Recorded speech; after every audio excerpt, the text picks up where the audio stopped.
Oi, pessoal. Estamos aqui novamente, sem a Cristiane e sem o Ricardo, porque eles continuam em período de férias, injustamente, diria. Mas hoje a gente recebe uma convidada muito especial, que é a doutora Ana Júlia Menezes. É advogada criminalista, é especialista em Direito Penal e Processo Penal pela PUC de São Paulo e mestre em Direito Penal e Econômico pela FGV de São Paulo. Eu ainda não falei o que a gente vai conversar, mas primeiro eu vou dar boas-vindas ao convidado. Seja muito bem-vinda, Ana Júlia. Obrigada por me receberem. Estou muito feliz e animada com o bate-papo de hoje. E hoje a gente vai falar sobre o quê? Trump, Bolsonaro, medidas cautelares diversas da prisão e também... Você tem visto para os Estados Unidos? Eu tenho. Vamos dialogar?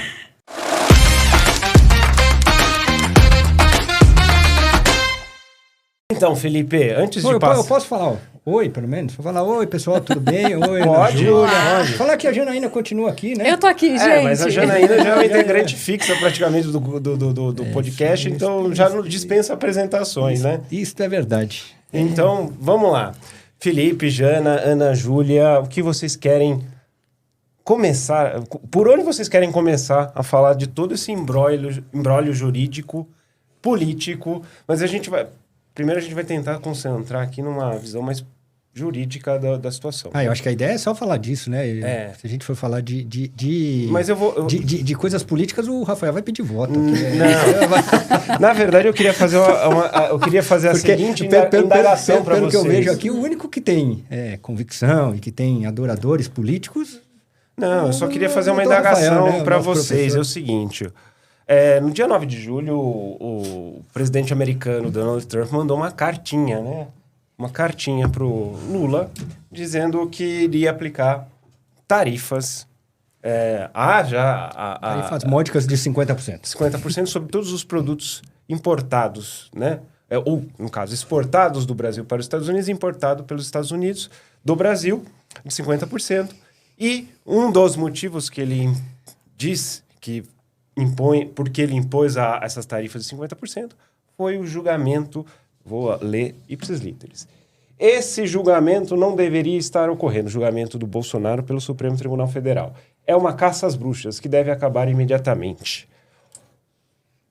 O Trump tem um poder, ou mesmo o Lula tem o poder de acabar com a investigação contra o Bolsonaro? Não. E aí, Ana Júlia, deixa a convidada responder. Começamos bem, né, Júlia? Começamos bem, facinho. Não, a meu ver, não. Obviamente que se você até ler a cartinha, né, é o trecho inicial, né, eu acho que foi isso que, enfim, que fomentou toda essa discussão, porque ele faz já a introdução da comunicação do tarifaço com essa especificação, com essa motivação explícita. E aí, depois, ele vem trazendo outras questões de cunho comercial e tudo mais. E eu acho que nesse recorte é importante a gente salientar que houve a tarifa também de outros países, que existem acordos em andamento, tem uma questão latente com a China, União Europeia, enfim. Há todo esse contexto, mas para o recorte brasileiro, que a gente, enfim, que é o que a gente está discutindo aqui, tem essa motivação. Mas, assim, de uma forma bem pragmática e direta, não vejo como o Lula consiga praticar um ato dessa natureza sem violar legislações, enfim, o nosso sistema... Burlar a separação dos poderes, na verdade. Mas eu acho que o Trump se justificou desta forma, mas, na verdade, não é isso que ele está fazendo. Ou seja, ele está fazendo isso com outros países e se valeu desse discurso, ou desta narrativa, para impor aqui também. Com isso. Não é isso? Ou seja, se não tivesse o processo do Bolsonaro, o Trump faria do mesmo jeito. Acho que isso não é relevante para os Estados Unidos de fato. Sim, Esse é o meu posicionamento. Eu quero saber se todos concordam comigo. Acho que assim, acho que teve uma concordo força em parte ali com você. Do Eduardo e do jornalista que ladeia ele, para conseguir encaixar o processo do Bolsonaro ali, mas isso seria feito independentemente do processo ou não. Ele não está preocupado com a democracia no Brasil e com a gente aqui. Ele está preocupado mais em tese, em proteger os Estados Unidos das importações excessivas. Como se a decisão tivesse sido um pouco distorcida ali por alguns interesses políticos, mas não só, né? Me parece que sim, acho que é isto. E aí, assim, aí depois a gente entra aqui nos despachos aqui para falar o seguinte. Aí eu já entro aqui para falar o seguinte. Acho que a gente tem aí sim narrativas distorcidas ao extremo. É importante a gente contextualizar e expor a cronologia dos fatos, né? Então, o Trump manda essa carta para o Lula, impõe as tarifas de 50% sobre os produtos brasileiros, que vai entrar em vigor no dia 1º de agosto, se nada mudar até lá. Uhum. E, na sequência, o STF é instado a se manifestar por intermédio do relator da ação penal, em que o Bolsonaro é réu, né? Réu pelos crimes, eu anotei aqui, ó. Organização criminosa armada, tentativa de abolição violenta do Estado Democrático de Direito, golpe de Estado, dano qualificado e deterioração do patrimônio tombado. São esses crimes. Então, instado a se manifestar, o ministro Alexandre de Moraes impôs medidas cautelares ao Bolsonaro, dentre elas o monitoramento eletrônico. Mas peraí, você está falando desses crimes na ação penal? Na ação penal. Mas esse despacho que determinou a tornozeleira não veio da ação penal, veio do inquérito policial que investiga o Eduardo Bolsonaro e o Jair Bolsonaro, e aí sim, de crimes. Do artigo 2º, parágrafo 1º do 12.850. Começa no coação no curso do processo, cuja pena é de 1 a 4. Depois, obstrução à investigação de infração penal que envolva organização criminosa, pena de 3 a 8 anos. E depois, abolição violenta. E aí, é um grave problema. Abolição violenta do Estado Democrático de Direito, pena de 4 a 8. É assim. Aí, nós estamos falando desta investigação que iniciou a pedido da Procuradoria-Geral da República em relação ao deputado Eduardo afastado que foi para os Estados Unidos. Licenciado, tá? Ele não foi afastado, não. Não, foi licenciado, desculpe. Enfim, ele se licenciou e foi, que inclusive está sendo discutido se vai continuar no cargo ou não. Acho que não, mas enfim. Agora, se a gente pensar, coação no curso do processo. Então, que esta carta encaminhada pelo Trump está coagindo, ou seja, o Eduardo e o Bolsonaro tiveram ativamente para a produção destes efeitos e estão coagindo os ministros do Supremo. Acho difícil. Depois a gente vai falar obstrução de investigações penais que envolvam organizações criminosas. Porque aí a gente até teria condições de ter medidas cautelares diversas de prisão, porque a gente poderia falar em prisão. Agora, abolição violenta ao Estado Democrático de Direito pelos atos praticados. Porque aí, assim, onde é que a gente vai achar violência e grave ameaça? Eu sei, na ação penal, que o Bolsonaro é acusado, tem lá, em tese, o mesmo tipo penal, mas aí a violência e a grave ameaça está intuída por conta de ter militares no meio e por conta do ato. A ação penal é uma coisa. O inquérito. Esse despacho, falando esse despacho. Abolição violenta do Estado Democrático de Direito. Eu estou falando nos dois. Que é objeto do inquérito. Eu acho que é uma questão sistemática maior. E aí a gente vê a confusão, né? Existem dois procedimentos. Tem uma investigação e um processo. A ação penal, que é a 2668, que foi, enfim, apelidada na mídia como da trama golpista, que traz todo esse recorte de crimes. Se me permite, neste caso, Ana Júlia, assim, a gente tem um acusado lá, o Bolsonaro, que esteve presente em todos os atos da investigação, espontaneamente, tem advogado constituído, entregou seu passaporte de forma espontânea, e depois a gente tem uma investigação. Eu queria que você falasse disso para a gente falar o seguinte: na investigação a gente tem investigados o Flávio e o Bolsonaro. O Eduardo e o Bolsonaro. O Eduardo está fora, e aí a gente tem o precursor de tudo isso, quem toma todas as atitudes, o Eduardo. E a gente tem o Bolsonaro incentivando e financiando, porque aqui é o que a decisão fala, que ele participou de todos esses atos, incentivando e Financiando. Patrocinando. Isso. Financiando. Mas ele declarou, né? Mas não estou dizendo, Aí a gente tem medidas cautelares decretadas, medidas cautelares severas decretadas para quem? Para o autor principal não tem nenhuma. A gente tem para quem está incitando e patrocinando. Ah, ele está fora. Por que iam ter medidas cautelares? Ah, então a gente não vai tomar nenhuma medida contra aqueles que estão fora. Eu só estou dizendo o seguinte, e essas Felipe. medidas foram decretadas para que ele parasse, né? E aí é outro ponto, assim, para que ele parasse, são tantos pontos, são muitos pontos. Para que ele parasse de cometer os atos reiterados. Porque se a gente for pensar na tornozeleira, a tornozeleira serve só para não fugir. É para evitar a fuga. Para evitar a fuga. Então, mas se a gente tem uma pessoa no processo penal que está já com a instrução finalizada, ali não tem decretação de prisão. Aí a gente tem aqui decretação de prisão... Medida cautelar. Medida cautelar. Tornozeleira, estou falando. Sim. Eu não consigo, espremendo esse despacho do Alexandre de Moraes, eu não consigo... Aonde que ele demonstra que tem a necessidade de colocar uma tornozeleira nele? Tá bom, mas É isso. Tá bom. Mas o que vocês acham, meninas? O que vocês acham, Jana e Ana Júlia? Vocês concordam com o Felipe? Eu concordo em partes.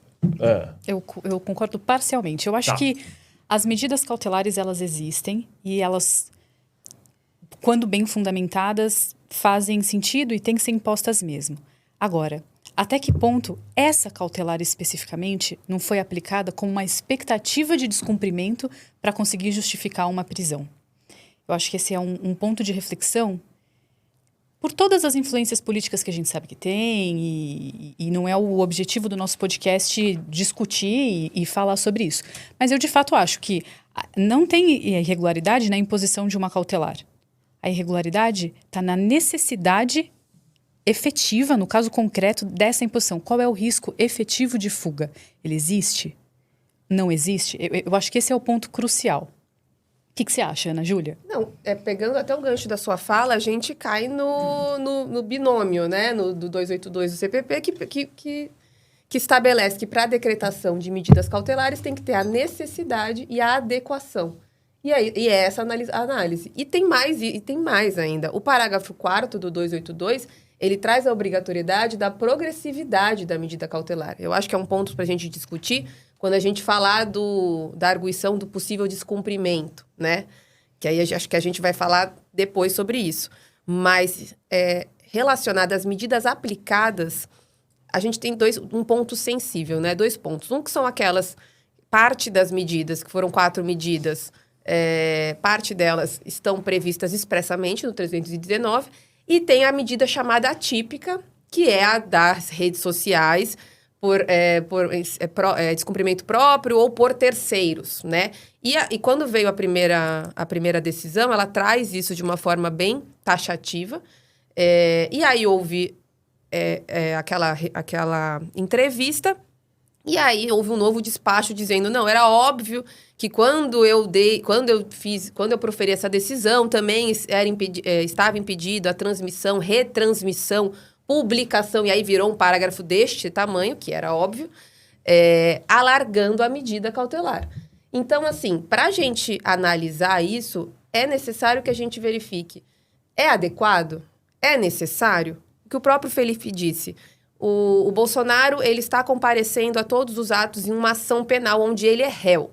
Aqui, ele é investigado.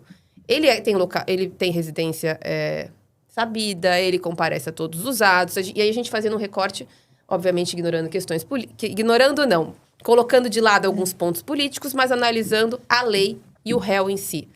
É necessário? É adequado?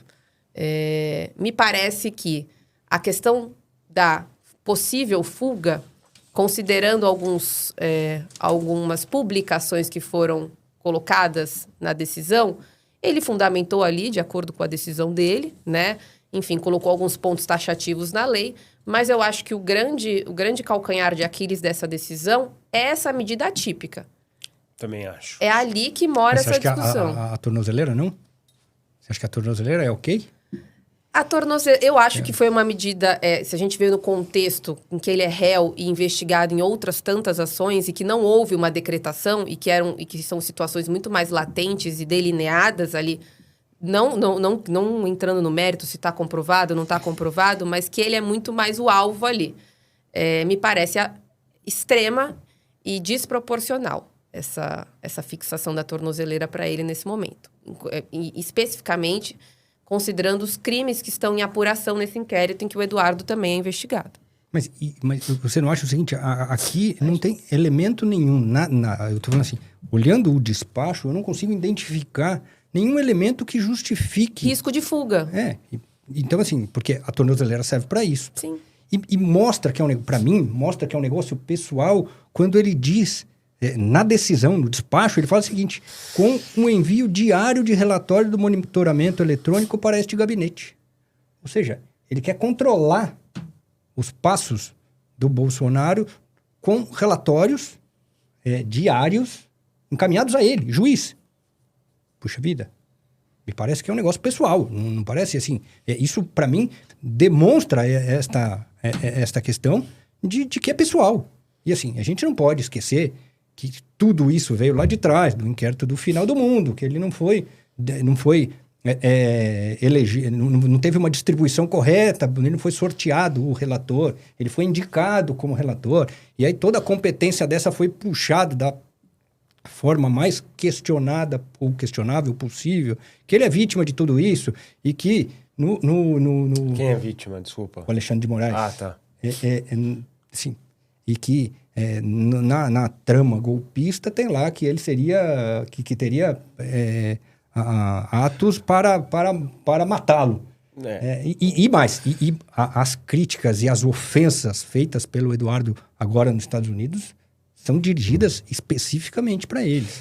O Eduardo ele declara expressamente para quem quiser ouvir que ele trabalha para que o Alexandre de Moraes tenha mais sanções impostas pelo governo americano. E isso com qual objetivo? Então, embaraçar ou impedir a apuração de uma infração penal ligada à organização criminosa. Então, me parece que quando o Bolsonaro declara que mandou $2 milhões para o filho para ele se sustentar nesse período que ele está nos Estados Unidos, como deputado licenciado, que já não está mais licenciado, porque já venceu o prazo, ele está financiando. Mas eu não estou nem questionando. Mas aí é o objeto da investigação. Sim. Então, mas aí tudo bem. Aí você permite, por exemplo, a imposição de medidas cautelares. A gente vai discutir, pode discutir quais medidas cautelares, mas impor, me parece... totalmente errado. Eu não estou dizendo que não poderia colocar medidas cautelares. Eu estou questionando aqui que a tornozeleira eletrônica aqui não tem elementos de ser, na minha opinião. E mais, o principal autor de todos esses crimes bárbaros que ele narra nesse despacho aqui, que está sendo investigado por todos esses crimes bárbaros, não tem nenhuma medida cautelar decretada. Mas tem uma questão, ele está nos Estados Unidos, elas são inócuas. Não, mas eu não acho que seja só o fato dele não estar no Brasil, né? É o fato que ele ocupa um cargo de deputado federal. Mas é por isso que está no Supremo. Mas é por isso que está no Supremo. Então, algumas consequências ali. Mas o Alexandre de Moraes já demonstrou que o fato de ser deputado para ele não é um problema. Ele está decretando para tudo e todos sem nenhum constrangimento. E eu queria dizer o seguinte, que ele foi acompanhado pelos outros integrantes da primeira turma, com exceção do Fux, que aí me parece que fez um voto, não é voto, mas é uma decisão, um voto divergente aqui, uma decisão divergente para esta matéria cirúrgica. Falando o seguinte, que esta carta não coage a justiça, que essas medidas são muito abrangentes e que ele é acusado num outro processo, ele já entregou o passaporte espontaneamente e que compareceu a todos os atos do processo e que não tem nenhum elemento que demonstre que ele vai fugir. Então, assim, para colocar, ou para determinar que alguém coloque a tornozeleira eletrônica, me parece que tenha que ter risco de fuga. Não consigo... Demonstrado, minimamente que seja. Não consigo, no despacho achar fundamentação para isto, e tem uma crítica à fundamentação do Alexandre de Moraes em relação a esse despacho, assim, se ele adora o Machado de Assis, Machado de Assis não é fundamentação para decretar medidas cautelares para ninguém.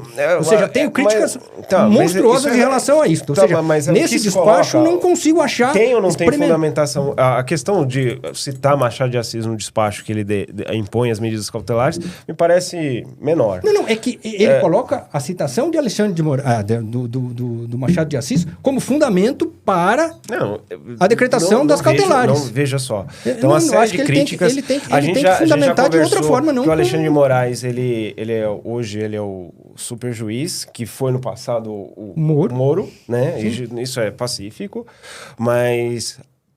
Conta pra gente o que não parece, não parece erro, não parece erro decretar medidas cautelares diversas ao Bolsonaro, porque ele já demonstrou num contexto maior, mais amplo, se a gente contextualizar, não só esse inquérito, mas o contexto que envolve o porquê surgiu esse inquérito, ele já demonstrou que ele está disposto a tudo para não ser preso, incluindo...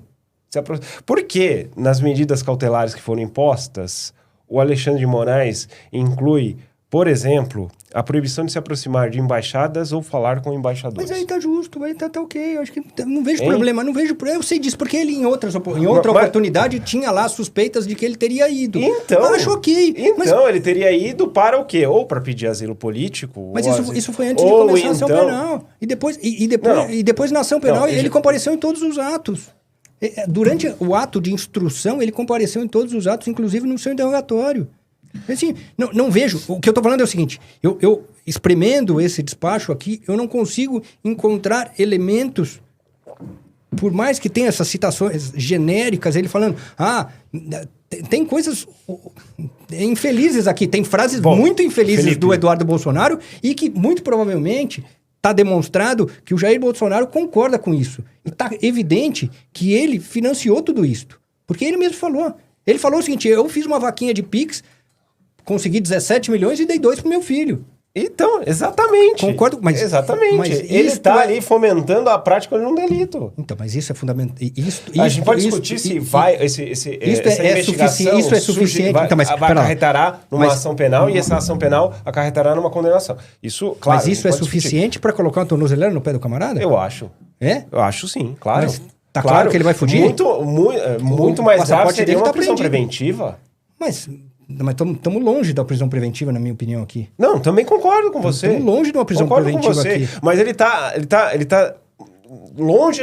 Talvez não seja a palavra. Não, agora não está longe, agora estamos muito perto. Aliás, vamos terminar aqui falando. Eu acho que ele vai ser preso. Inclusive, eu acho que ele vai ser preso semana que vem. Não acho que vai ser preso. Eu acho que não vai ser preso. E a gente quer discutir juridicamente a questão.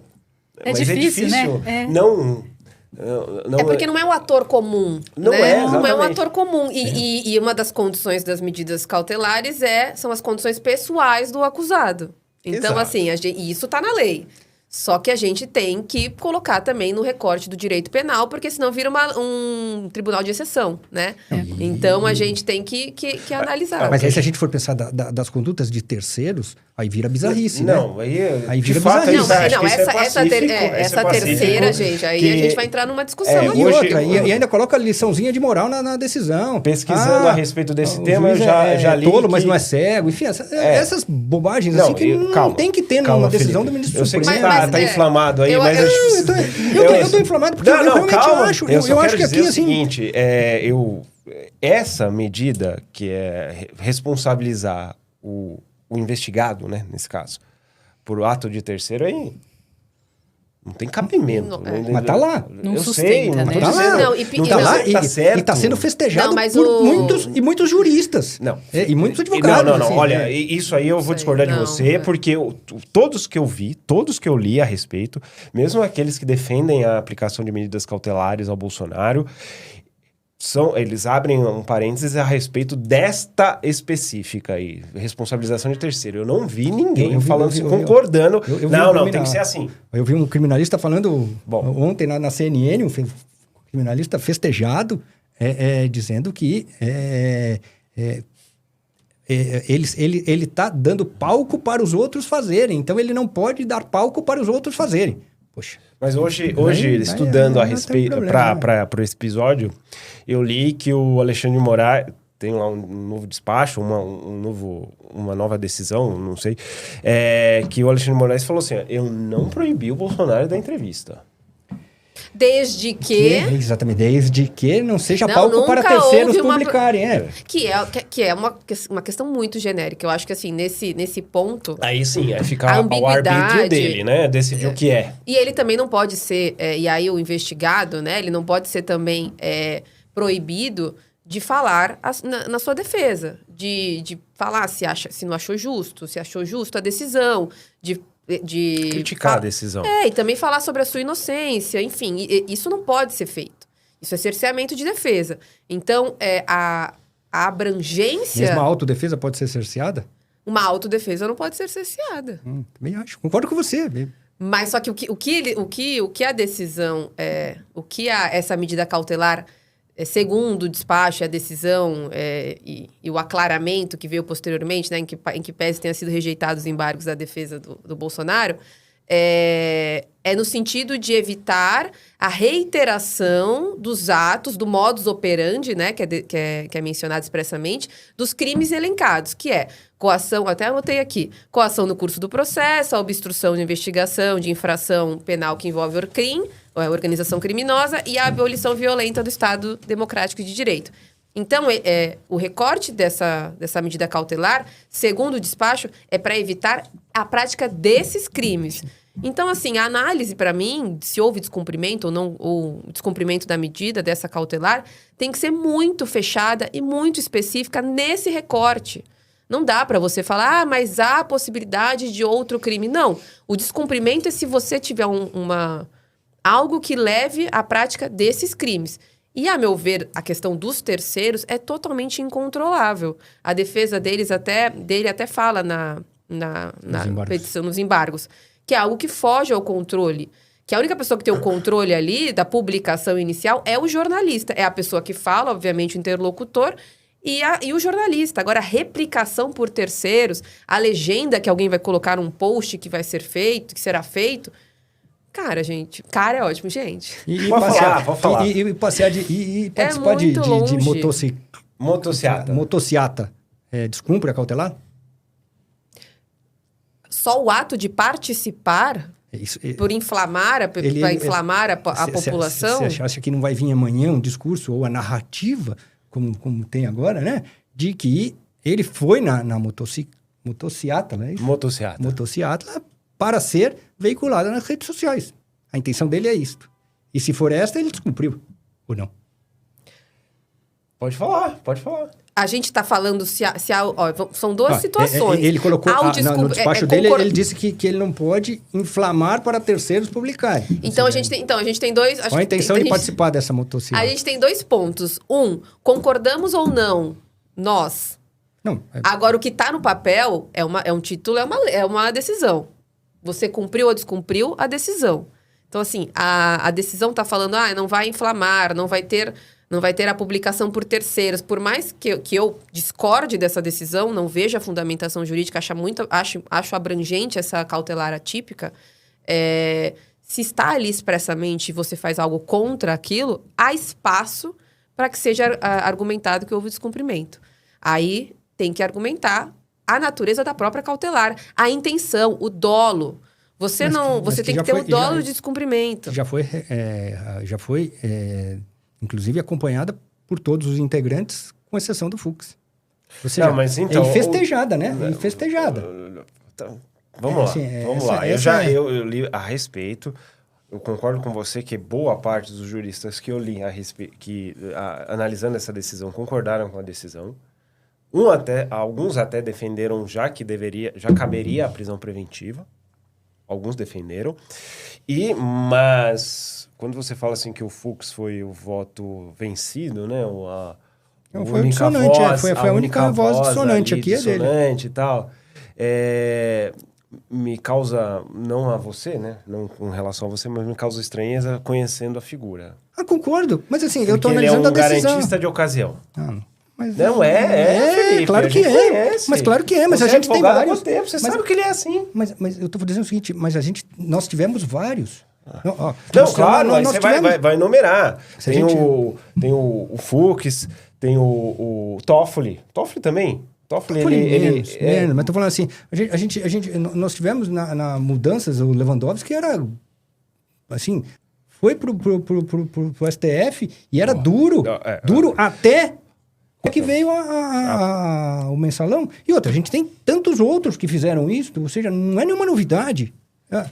Aliás, se a gente for pensar, né, nesses magistrados que tentaram fazer isso, o De Sanches aqui aqui na Justiça Federal de São Paulo, o Castelo de Areia só não virou a Lava Jato por conta do Gilmar Mendes. Se a gente pensar aquele juiz do Rio, o Marcelo Bretas, também só não foi por conta do que o relator era o Gilmar Mendes. Então, assim, e se a gente for pensar o seguinte, que a Lava Jato só foi desmontada porque o ministro morreu, que era o relator, porque senão não estaria em pé até hoje, muito provavelmente. Bom, muito enfim, provavelmente. É um exercício de... Teori Zavascki batia a palma pro muro mas do começo ao final. Mas e era acompanhado, era acompanhado até por todos.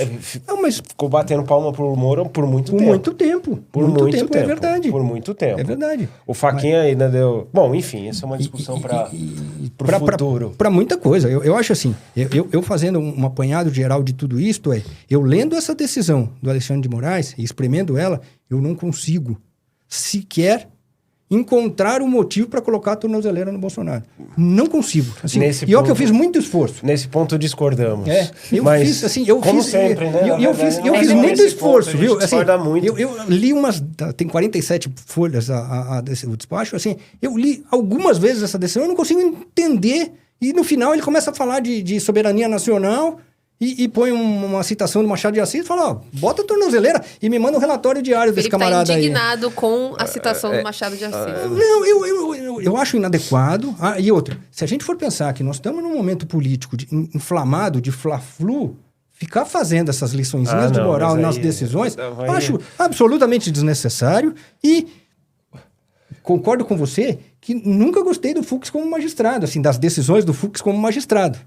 Mas posso dizer para você o seguinte, esse despacho do Fux, para mim, nesta questão, é cirúrgico. Eu vou lembrar uma passagem, eu vou lembrar uma coisa... Tem divergência do Fux em 99% do que ele decidiu, com exceção dessa daqui. Antes de passar a palavra para elas... E quero finalizar isso dizendo o seguinte, que indo como estão sendo julgados todos aqueles que foram processados pelo ato do dia 8 de janeiro, que inclusive é meu aniversário,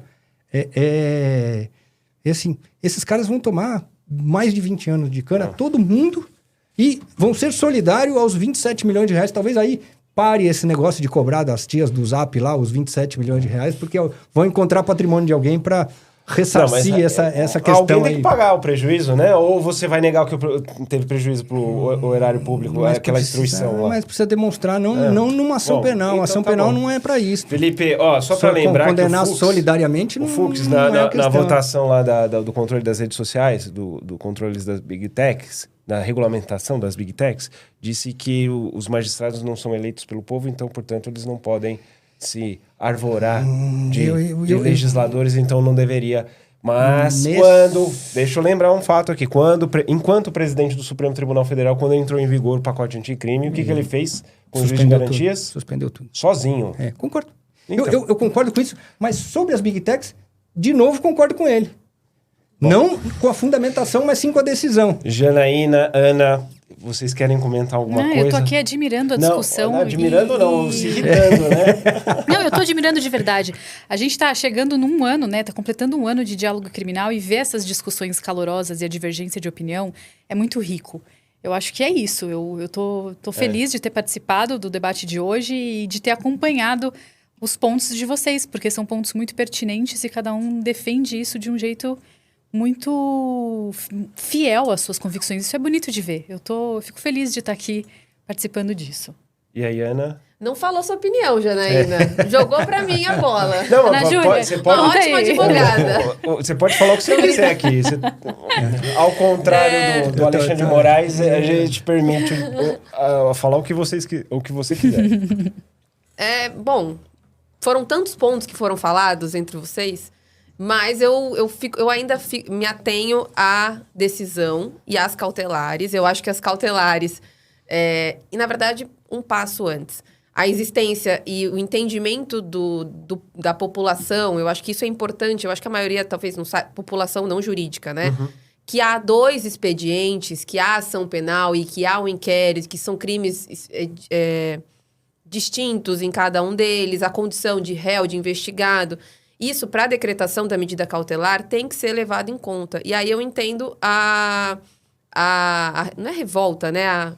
Um termo. O descontentamento. O descontentamento do Felipe, considerando o status do Bolsonaro como réu que participa na ação penal. E aí, fazendo recorte para as medidas cautelares, a decretação das medidas previstas em lei, elas respeitam o princípio da legalidade, tem a fundamentação, né? Não acho que foi... Não vejo a necessidade da tornozeleira eletrônica. Concordo com o Felipe nesse ponto. Mas existem outros pontos que foram levantados na decisão e que foram fundamentados com publicações tanto do Bolsonaro como do Eduardo e que o Alexandre de Moraes chegou na conclusão dele. O que eu acho que realmente que tá pegando no risco de prisão preventiva é a cautelar mais sui generis, né? Para ser muito chique no meu termo. Excepcional, para todos entendam, né? Excepcional, porque é ali que já houve, inclusive, o despacho que foi proferido agora por último. Houve o convencimento expresso do relator que houve o descumprimento. Ele disse... Houve o descumprimento. Eu até anotei. Ele falou, o investigado descumpriu.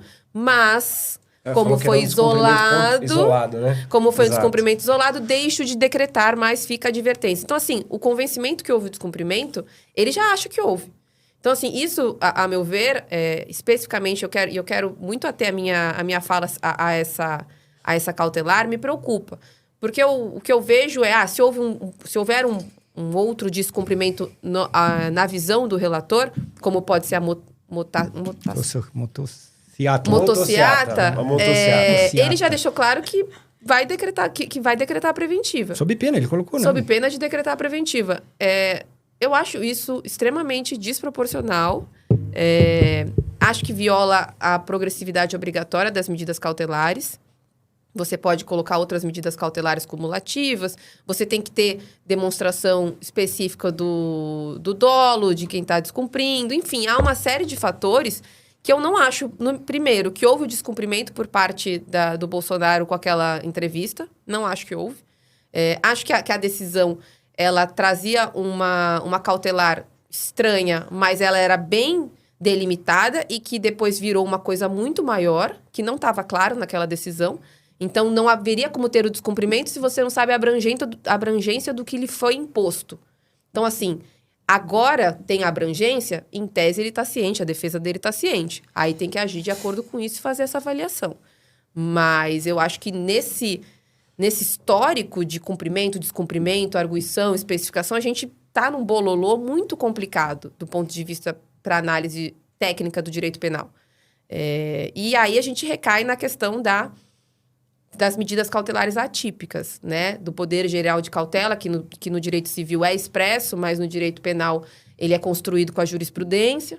Então, é um campo arenoso. E quando a gente entra ainda nesse cenário extremamente polêmico, vira um possível palco de ilegalidades que a gente tem que ficar bem atento no que está acontecendo.